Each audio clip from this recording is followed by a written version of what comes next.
Hello, my name is Luke Wakeham and welcome to The Escape Attempt. This is a new podcast about popular culture. So whether or not it's movies, music, video games, books, I want to cover all the bases, essentially. The way the show will work is that each week I will be piecing together some interviews that I've done with my friends and my family. They may not always be up to date because sometimes it's difficult to find the time to go see the latest movie or pick up and listen to all the latest music. So I wanted to basically just use this as an excuse to have a nice conversation with my friends. I want to make this a weekly show. However, what with my friends' schedules sometimes being a bit all over the place, that might not always be possible.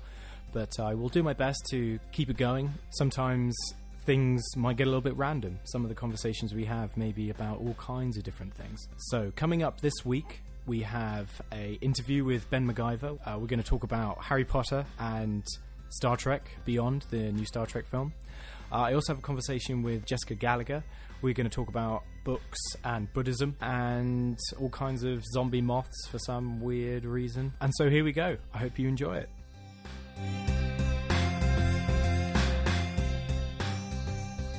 Hello, Ben. Hello. Look like him. Ben is an incredibly handsome man that happens to be my friend. So we basically just went to go see Star Trek. Mm-hmm. But before we talk about that, there is a little bit of news that we have to say on within our lives more than anything. Is there? We just got Harry Potter tickets. We just got Harry Potter tickets. We waited 7 hours. The website went off at 11. Mm-hmm. It went live at 11 to buy tickets. Yeah. And I was there, had it off going, and it was said it was about 60,000 people in the queue. I think you had two. You had 80. No, I had 30. You had 80,000 and 30,000. I had one at 60,000. So what the hell? And so basically I just let it running and went off. We saw Star Trek, came back, and boom, it was there. It was done. Yep. And we just got tickets, and that is incredibly exciting because I do like Harry Potter. I do like Harry Potter. I mean, I haven't read it in a long time, and I've forgotten a lot of the names and characters. Why do you like Harry Potter? Well, because I grew up with it. 11 years old, my first book, when I was reading by myself, was Harry Potter. I saw it in this library, and I thought the illustration in the front with the train was pretty sweet. I always thought the little kid looked absolutely nothing like me, so I didn't want to have anything to do with it initially. So you looked at Harry Potter and thought, doesn't look like me, so I'm not going to read the book? Exactly. Interesting. Well, I saw the little kid. He's got the cartoon face. It's quite round. The little lightning bolt, the little round glasses. Wasn't the prettiest boy? I've got long-ish curly hair. I don't, and you're a lot bigger built. I wasn't back then. Oh, okay. How old were you when that 11? first came? You were 11. I was 11. No, I was 12. No, I was younger than that. It came out in like 97 or something, didn't it? Don't remember. Doesn't matter. Facts are not what the escape attempt is all about. Let's move on. But I mean, what was it about Harry Potter, other than the front cover, that you really liked? I always called Hermione Herman. I went through the Hermione. Yeah. Yeah. So that for so long, I think it was until the third book, and I actually asked my mum, how do you actually pronounce this name? And she goes, well, she didn't actually know, but eventually we found it was Hermione. And even from then, it was 2 years. You couldn't Google it back then. No, you couldn't. You no, Google Speak or anything. No. So yeah, it was Herman. Herman. Herman who was like Herman the German. Never heard of that. Never mind. We'll skip over that. Okay. I don't think I ever finished reading the first book. Oh, I did. I never got to the end of that one. It was a tough book to read. It was tough, especially when you're like 9 or something. Well, I was 11. Well, you're younger than me, so I refuse to believe I was 12 or 13 when that came out. True. I would have been going through my Slipknot phase. I would have nothing to do with Harry Potter. It was already in the library, and I went there and I picked it up and I took it home, and I'm pretty sure it was probably one of those first editions that we stupidly gave back. We should have just kept. You should have just kept that. I know, but that must have been worth billions at this point. It would be. Not then.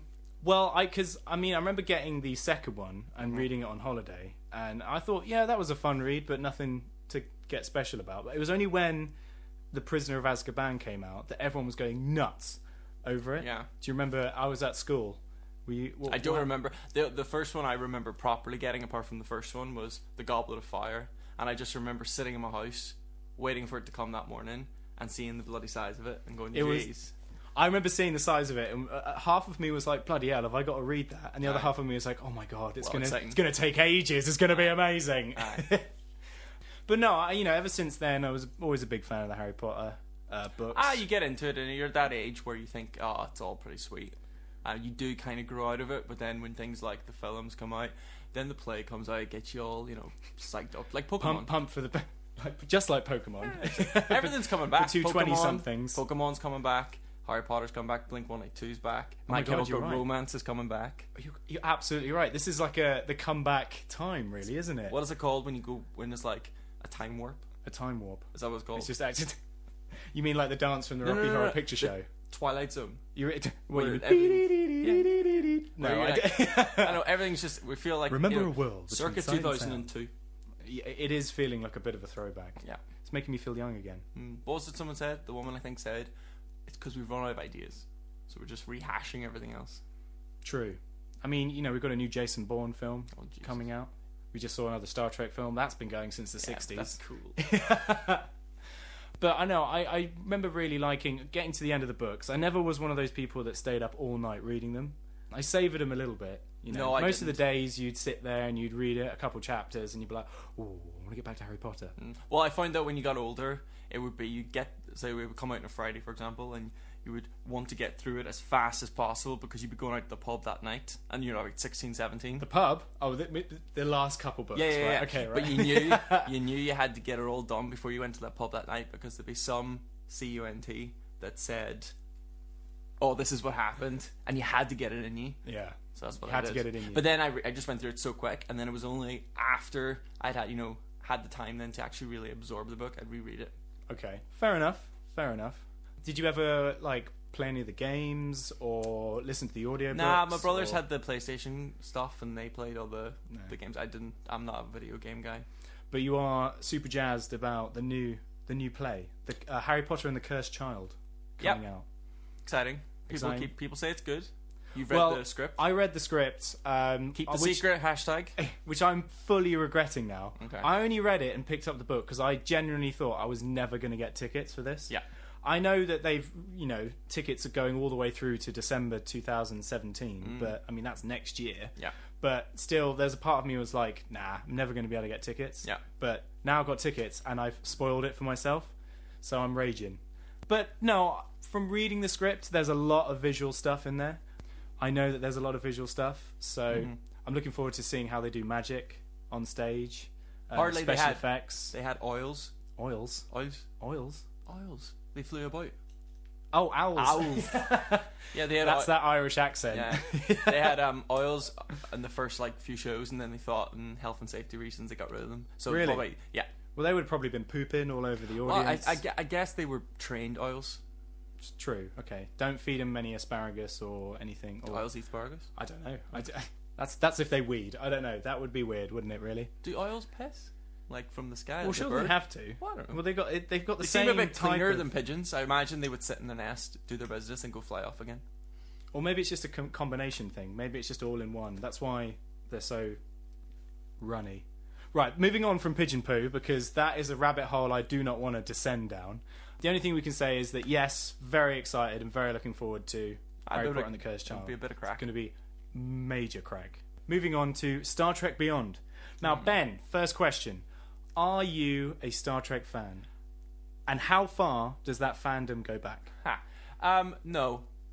The first film, and by the first film I mean J.J. Abrams' film, Okay. was my first Star Trek proper. And then from there, I'm now using Netflix to kind of look at the older versions. So I'm very aware that you started off with Voyager, Yes. which is considered one of the worst. Yeah. Star Season 2, Trek. Episode 3, love it. You're just waiting for 7 of 9 to pop up, aren't you? Yeah, in that onesie. Yeah. In that skin-tight onesie. Well, I mean, I'm a big Star Trek fan. As most nerds are. I'm not that big a nerd. Right. Love Harry Potter. So I started Star Trek with Next Generation. I used to remember a lot of Sunday afternoons. Mum would be doing the ironing, and I'd be sitting there watching some random episode of The Next Generation. Yes. So I was a big fan of the Next Generation stuff, saw all the films for that. I also went back and watched a lot of the original series movies. I absolutely love, I think, is it Star Trek 4? Is that The Voyage Home? Oh, Don't God. clue. I can't remember them now. Because you've got Star Trek is the motion picture. You've Yep. got Star Trek 2, The Wrath of Khan. Star Trek 3, The Search for Spock. Star Trek 4, I think it's got to be Voyage Home. Star Trek 5, The Final Frontier, Star Trek 6, The Undiscovered Country. That's a lot in there. There's a lot of Shatnerisms, there's a lot of Spockage going on there. It's all good. And I enjoyed the Next Generation movies too. And I really enjoyed the J.J. Abrams film. I thought it brought it all back quite nicely. The first one was awesome. No, you didn't like the third one. So, getting into it then, in terms of Star Trek Beyond, no, I didn't think I liked it right from the off. Ben, what about you? I loved it. I went in thinking it would be not very good because I didn't like the second one. Obviously, nothing's going to live up to the first. But Motion no, I picture. thought the third one was great. I loved the action, and I loved the plot and the storyline as Luke. So, can you give us a quick synopsis? Well, they're exploring space in terms of they're supposed to be away from Earth on a 5-year mission, wandering about, and then they stop at a space station that seems to be quite close to Earth for being away for 3 years. Okay, so we'll immediately get into this as a first point. Yeah. That it is a bit odd that they are talking about being on a 5-year mission, 3 years into a 5-year mission into deep space, and just happened upon the largest sort of space outpost. Built by humans. So they've been on a 3 years into deep space Yeah. where people have already been. Yes. Because they must have already. And all the crew's family seem to be already there. Everyone's already there, Yeah. which is a bit odd. So they get to this place. And then they get a distress from an alien-looking woman. She is very alien looking. Big She looks ridges like on her she's face. got a shell Aye. for a head. Seemed quite nice. Seashell. Pretty in a way if you went beyond the cosmetic issues. Cosmetic issues. Yeah. Is that when you see a lady in a club or a bar that doesn't quite meet your standards?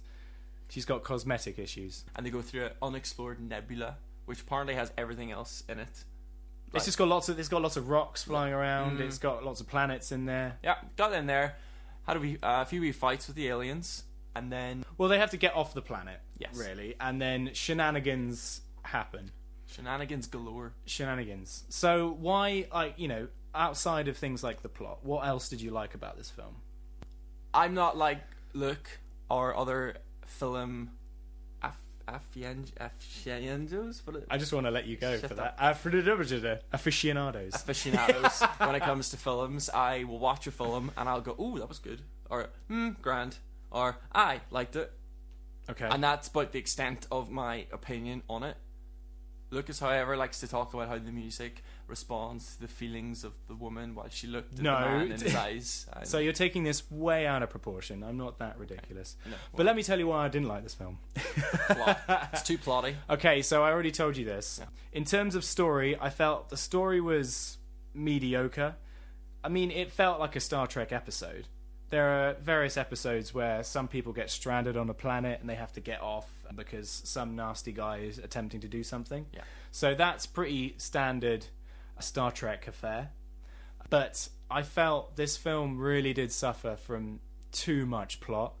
There were too many things that were happening. For instance, the space station that just happened to be there. Yeah. And then the bad guy had strange powers, like most bad guys do, which I didn't entirely understand.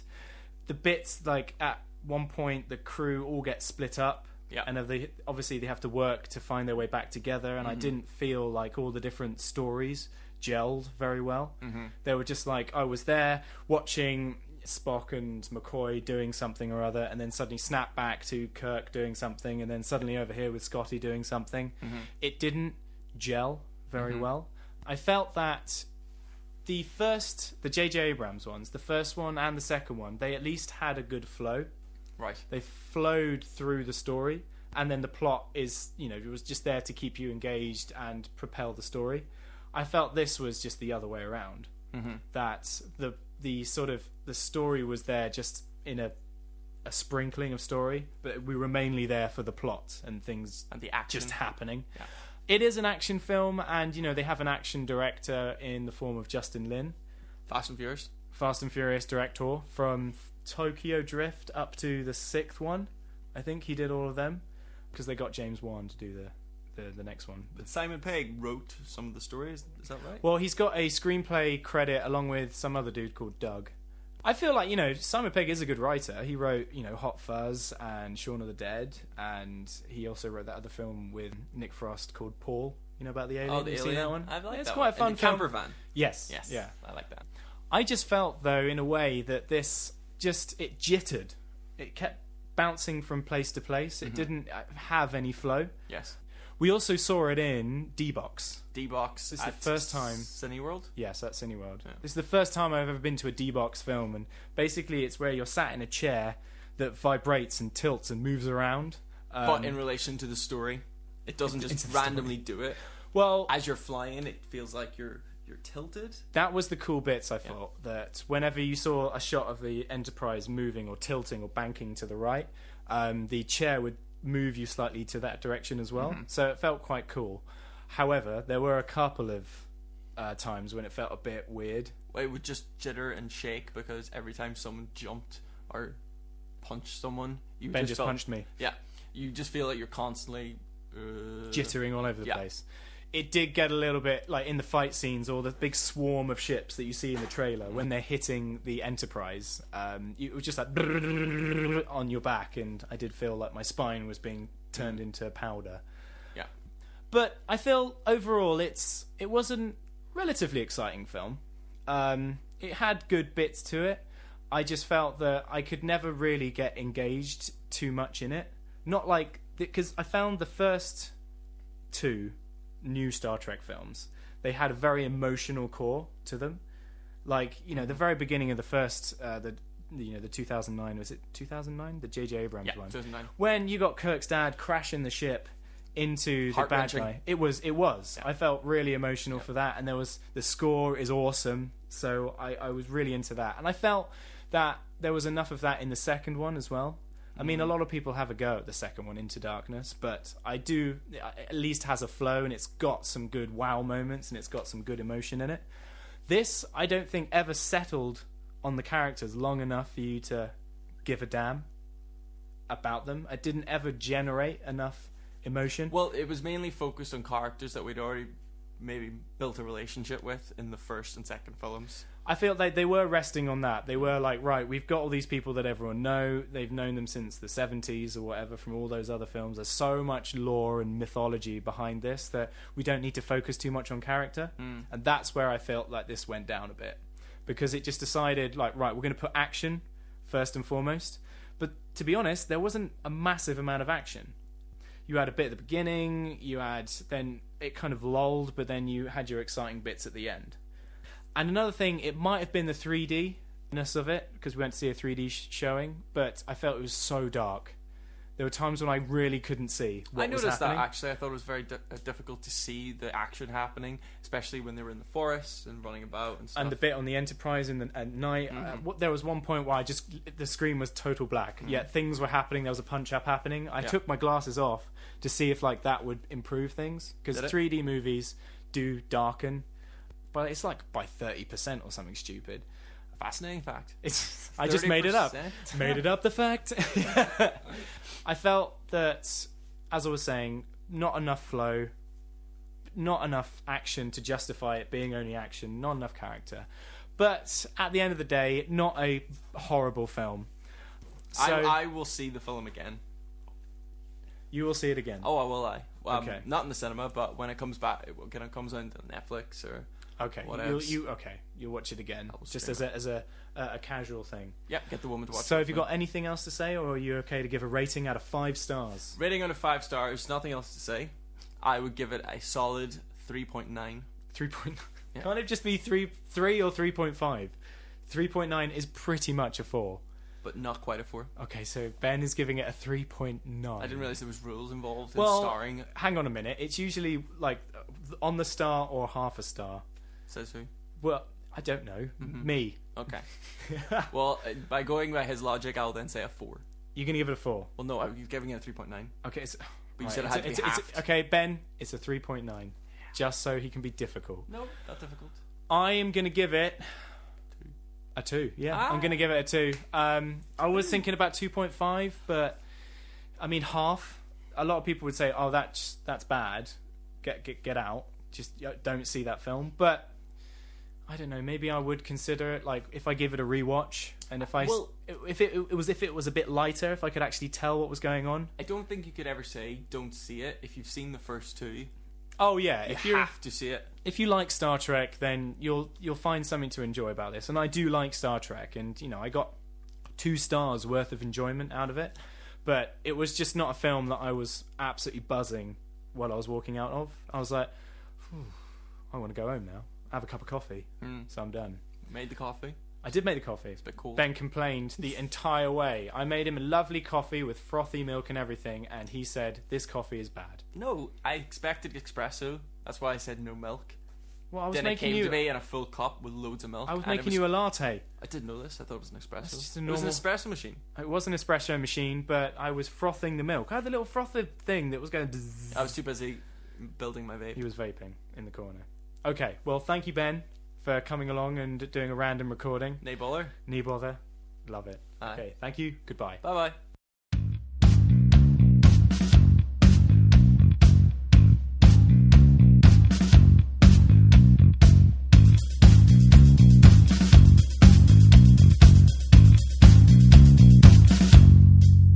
Hello, Jess. Welcome to the Escape Attempt. How are you? I'm fine.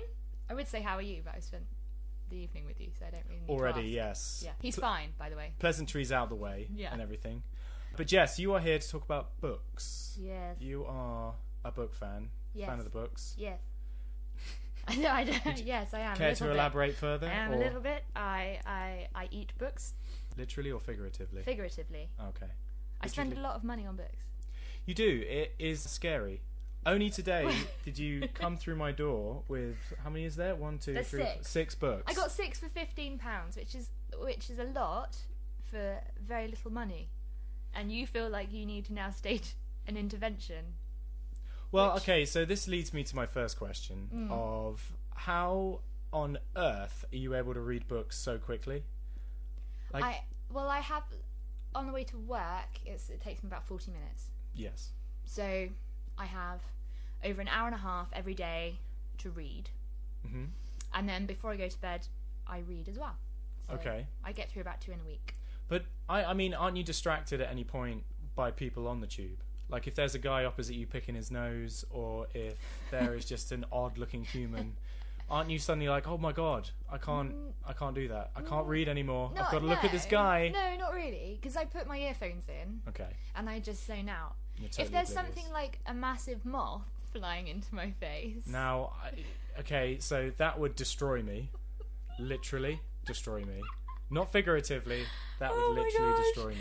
Luke is terrified of moths. I don't Big moths. like Well, moths. not even big moths, just really any moths. Anything. Moths in general. Moths in general. Well, Yes. they're gross. They've got like furry bodies and the wings. They emit dust. They do. You like if one hits you in the face and it just leaves this smear of.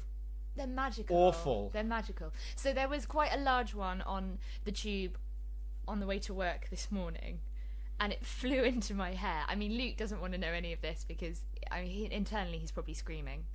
Yes. But it was abnormally large. So only if something like that happens. I was gonna say dragging you away from moths. Yeah, if something like that happens, then I get distracted. But usually I totally zone out for 40 minutes. Okay. On my way to work, and then 40 minutes. Well, I say 40 minutes on the way back. Usually I fall asleep on the way home. So you are fully focused on the book, Yes. completely oblivious to, I don't know, like a pregnant woman coming in. Well, She's no, got I the don't badge on sit saying. on those kind of seats. You. Like, you go I'm into the not middle? A mean person. You go into No, the middle. I have a seat that I sit on the tube, the same seat every day. And if I get on the tube and somebody's sitting there, I'm really annoyed. You start to panic. I get really annoyed. Oh my god. So when we went to work the other day, Yes. I usually sit on the right hand side, right at the end where the driver sits. Yes. So I have a little wall bit, and I find those seats are a bit spacier. Well, I don't know why. It's just a mental thing. I don't think they actually are. well, I guess if you've got like if you're sat in the middle of 2 other people, and if Yeah. they're 2 men and they're man spreading, Yes. then You it's guys just with your spread. okay. So man spreading is something that I'm not a big fan of. I'm Yeah. always trying to keep my legs quite fully within compact. the area that is Yes. allotted to me by my Yes. seat. But So we got on the train the other day, and somebody was sitting in my seat, and it does throw me. you just want to run over to them and say, "You need to be buried in a Y-shaped coffin." It's really upsetting. I sit there every day. I don't know how you've managed to get there before I have. It's definitely not something I've done. Okay. It's not that I'm running late. You are just early, and you shouldn't be there. I Okay, should fair be enough. there. But moving on from the woes of travel Yes. and books in general. So another question I guess I have is that sometimes when I'm reading a book, I lose focus. I totally lose focus, and my mind starts drifting off to other things. Like, what if a giant moth were to come into the room? What would I do? What's my escape plan Yeah. for this moth? Yeah. And so but part of me is still reading, Yes. but not taking in a single thing that Yeah. has been said. Yeah. Do you ever suffer from that? Yes. So this morning, for example, or even last night, I was sitting in bed reading, and all I could think about was all the things that I had to do today. So is Okay. it all the things I had to do the next day? You're just making a mental list. Mental list, and like I have to move like money around, and I have to do this, and I have to buy this, and I have to go out and do this, and I had to keep bringing myself back to the book. And some books that I find that happens quite a lot, and some books it doesn't, but it also depends on when you're reading, I find as well. If you're quite tired, if you're reading before you go to bed, I suppose some people say their mind slows down. Mine tends to kind of speed up a little bit. What, when you're reading? Well, just when I'm reading when I'm in bed, I think because my mind knows that it's going to start shutting down. You're fighting against it. And it fights, and it starts thinking about all the things I have to do the next day, so it kind of has like a half hour where it kind of fast forwards itself. And it goes super quick. Right. And Okay. I have to keep bringing myself back to the book. Okay. But it does happen, yeah. Right. So, in terms of books themselves, then, what sort of what's your genre? What books do you like to read?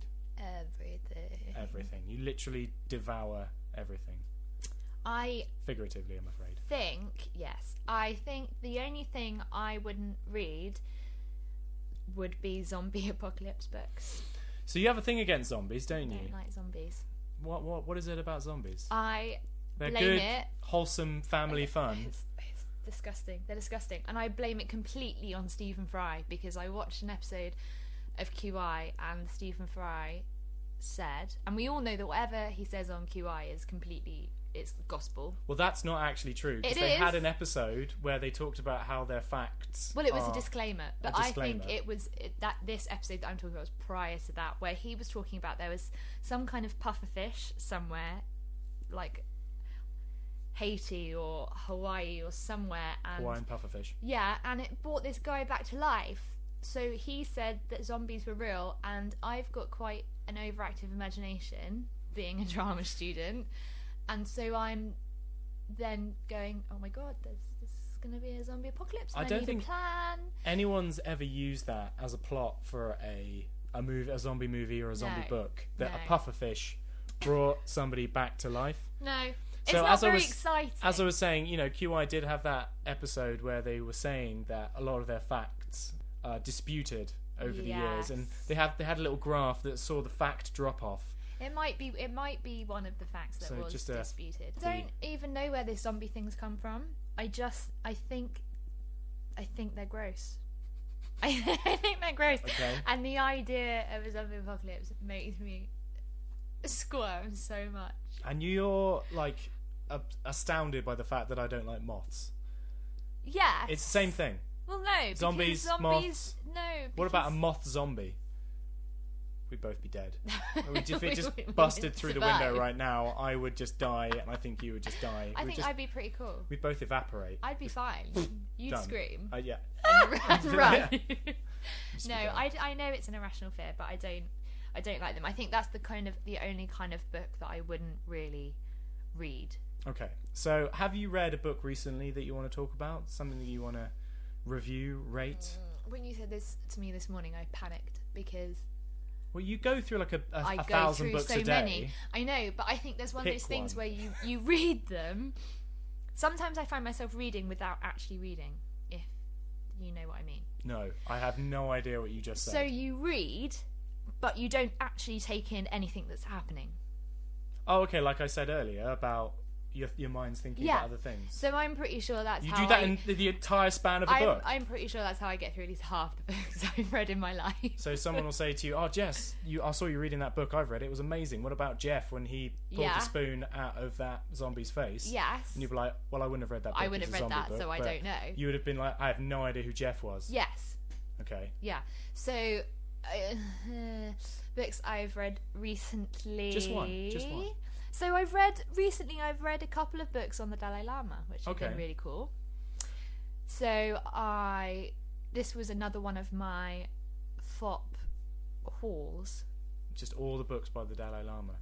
Well, they all look very similar. They've got a picture of his smiling face. It's all just a picture of a really happy Dalai Lama. Hello, yeah, I'm the Dalai Lama. And you can't help but be happy when you kind of pick them up because he's so cute. Well, a lot of them are like the science of happiness or the spirit of pufferfish. Happy pufferfish. Happy pufferfish. Yeah, had to be a happy pufferfish. So I read his autobiography recently. Well, let's talk about that one then. Like, what? It was amazing. It was amazing. It was awesome. I didn't know. I like to think that I'm quite an intelligent person. Oh wow. And thanks. And that I am worldly. Okay. If you can't even say it, then I'm probably not worldliness. it. So it kind of you're cancels filled with itself worldliness. out. But reading this, I really didn't know anything about the history of Tibet and China and communism in China and everything that's kind of happened since the Dalai Lama became the Dalai Lama. It's very hard because usually I would ask for a plot synopsis, but the plot synopsis of the Dalai Lama's life would be pretty the actual extensive. book. Yeah. Yeah. Spoiler alert. You could just read it. Okay. Yeah. But do you have any? Is there any particular episodes in the book itself that spring to memory, or was it one of those you just didn't read? I did read it. I was pretty aware for the whole book, and maybe it was like a respect thing. I felt like I couldn't zone out because I got was to pay reading. attention. It's the Dalai Lama. Exactly. Right. So he's a holy man. Exactly. All of it was amazing. His history, his family history. He stayed really close to his family. He was recognized as the Dalai Lama when he was 4 years old. 4? Yeah. 4? Yes. Okay. So the whole basis So it's not like the Pope. You've not got to be... No. So the whole basis of it is that basically Tibetan Buddhism, most Buddhism, believes in reincarnation. Yes. And Dalai Lamas are reincarnated. And once a Dalai Lama dies, the I don't know what you'd call it, the office of the Dalai Lama. Surely they would have a temple. Or I'm sure they do, but I don't know what sanctuary you'd of the call Dalai these, Lama. like these officials. with the Lamaites. All these Lamaites go out into Tibet and look for the Dalai Lama. Has it got to be Tibet? So he's been reincarnated. Well, yeah, because obviously it'd be ease of access. Okay. So we've got to go find the Dalai we've Lama got to who was born on the exact time that Yes, the that old this one guy died. Yeah, But around the same time. We're only going to go round the corner. Yes. Okay. We're only going to stay in our own backyard Right, okay. to look for our Dalai Lama. So, so they were looking for the reincarnation of the Dalai Lama, and they came across. I keep saying Dalai Lama, but it's not like they have a name. Like I suppose, Luke yeah. and It's, Jeff. well, it's just like Buddhism is they about... did, but it's not having labels Yeah. in that way or worldly possessions yes, to exactly. cling to in a way. So they go out searching for the Dalai Lama, and he was recognized as the Dalai Lama when he was 4 years old. It's a lot of pressure for someone who's 4. Yeah. Like you're going to be the head of our church, Yeah. so to speak. Yeah, it's insane. And he was then basically taken away from his family. He had by the sounds of it, he had quite a large family, and he was taken away from his family and taken to a monastery or a temple, I suppose you call it, and started his training from 4 years old. Okay. And that was amazing, and especially how his family kind of gradually became more and more involved and drawn into his inner circle and kind of the office of the Dalai Lama. I don't know It what does else sound to a bit refer odd. to it. It does sound a bit odd. You as. can imagine all these monks or sitting in cubicles in an office Yeah. with an HR department. Yeah, it's not like the Foreign Office. that It's is not- asking for their dental records or their P45s or something Yeah. like that. That just sounds No, preposterous. it's not. I'm sure it's a lot more But kind of did he have Disney. to, I guess as he was growing up, he would have to reconcile the fact that he was leaving his family, that he had a higher purpose, that his life was going to be devoted to this, but Yeah. he didn't have a choice. He had to do that? He Or? seemed to recognise pretty early on that he was the Dalai Lama. Okay. And He was fully okay with taking Yeah. that on board. And yeah. I doing mean, that. I'm not saying there was never. I can't speak on his behalf, but from reading the books I have on him, he seems to have kind of come to terms with that responsibility quite easily and quite quickly. And it's definitely something that he is immensely proud of. And One could imagine. and he absolutely loves doing what he's doing, and it's incredible. I've never seen a head of a state or a religion or anything like that go about and travel and speak to and educate as many people as this guy does. It's incredible. Well, I mean, I come from a position of ignorance. I don't know much about Buddhism. Yeah. But what I guess I do know I have in a way- book for that. Oh, for crying out loud. She does. It's part of the 6. What is it? It's just, one of the just 6 called that I Buddha. bought today, and it's just called Buddha. So you can read that, It's going and to leave that will that here. teach you about Buddhism. Well, no, but my knowledge, little as it is, of the religion, that obviously it does incorporate that life cycle. Yeah. But it is about being, to sum it up in probably the crassest way possible, just being chilled out. Being chilled Yes. out with people and being chilled out with the world and accepting one's place within the world. Yeah. And finding a path to enlightenment. Yeah. And I like that as an idea. Yeah. There's too much hurly-burly of the world, work and worry, flying around for there not to be something like that which is the opposite of it, Yes. in a way. That we Yes. are dominated by a world that's so full of itself to find, for there to be a religion that is expressing a sort of form of, you've got to, rather than try and dominate your thoughts with all kinds of, desires and, tangible desires, Yeah. that you can think beyond yourself. And It's not even about. I mean, I read his autobiography, and then I read a book on trying to attain happiness okay, from the Dalai Lama's perspective, and how we can try and use Buddhist thoughts and teachings and apply them to the kind of the lives that we lead today, which Yeah. are absolutely manic, and they're like filled with emotion, and there's all this kind of stuff going on. And that was really interesting, and I struggled with that. I think I'm quite an emotional person, and I think I'm quite an impulsive person, and if I get pissed off, I tell people I get pissed off straight away. straight away. I'm pissed off with you. Yeah. Stupid zombie. And I've Coming in here, dressed like being a moth. all dead, Being all dead, looking trying gross. to kill me, and I get really annoyed at this moth zombie, and he was kind of talking about how we should look at it from the other person's perspective, and I'm sure there are things that have happened to them that have caused them to act in this way, and we should turn the kind of anger that we feel towards them into a positive force for good. Okay. And I was reading it, and I have to admit it did kind of just go over my head, because it wasn't something that I felt that I could grasp and really easily transfer onto my life. Well, it's tricky because, I mean, meditation is a big part of Buddhism as well, isn't Yeah. it? That trying to create a mindset where you can think like that, or you can shut everything out, I feel is a task that is just nigh impossible. It's think just so... I think it takes a lot of practice. From what he was saying, and I think this is another thing that bothered me, I'm a very impatient person.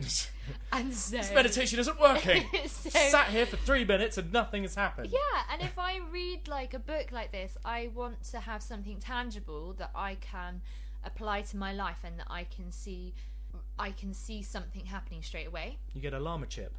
Just means, oh, you've done well. Yeah, A little chippy. yeah, like Mario coins, right? I want like Mario coins. Actually, a better analogy would be Sonic the Hedgehog. Because if you ran into danger, all the coins would explode out of you, Yes. and you'd have to sort of try and So gather you'd them up, have to- but you'd never gather as much as you Yeah, previously had. but then also you'd just be trying to avoid it, which isn't very healthy either. I just compared Buddhism to Sonic the Hedgehog. Yeah, you did. Yeah, I don't know if that's disrespectful or probably genius. it is. It's probably quite disrespectful. But anyway, moving Yeah, on. there was no way that I could see of applying these kind of things and getting, and I know it sounds really bad, but an immediate Gratification. yes. Okay, I think I know what you mean. So Yeah. it was all about patience, and you must meditate on these things. It takes a long time. I mean, the Dalai Lama's been the Dalai Lama for like 50 plus years. This guy's like an expert on patience. Yeah, He literally wrote the book, on patience. and I ain't got time for that. Ain't nobody got time for that. Ain't nobody got time for that. Okay. So I found that it was lovely. It was a really lovely book, and it was really interesting it was a really good introduction to Buddhism and to see how it could be applied to life now. But So it would I'm seem too impatient. it would seem quite reductive to ask you for a rating out of 5. No, I really liked it. I mean, You like liked it? it'd definitely be like a 4 out of 5 It would thing. be a 4 out of 5. Yeah, for both the- of them. For the which one's the The other one? autobiography Yeah. and the Oh, the one on like, happiness. How to Yes, be of course. happy thing. Okay. Yes. So there we go. They were both good. Buddhism and the Dalai Lama. And the Daddy Lama. The Daddy Lama. Freudian slip. How would that work? I don't know. So thank you, Jess, for coming along. That Thank was you. very enlightening. I see what you did there. There we go.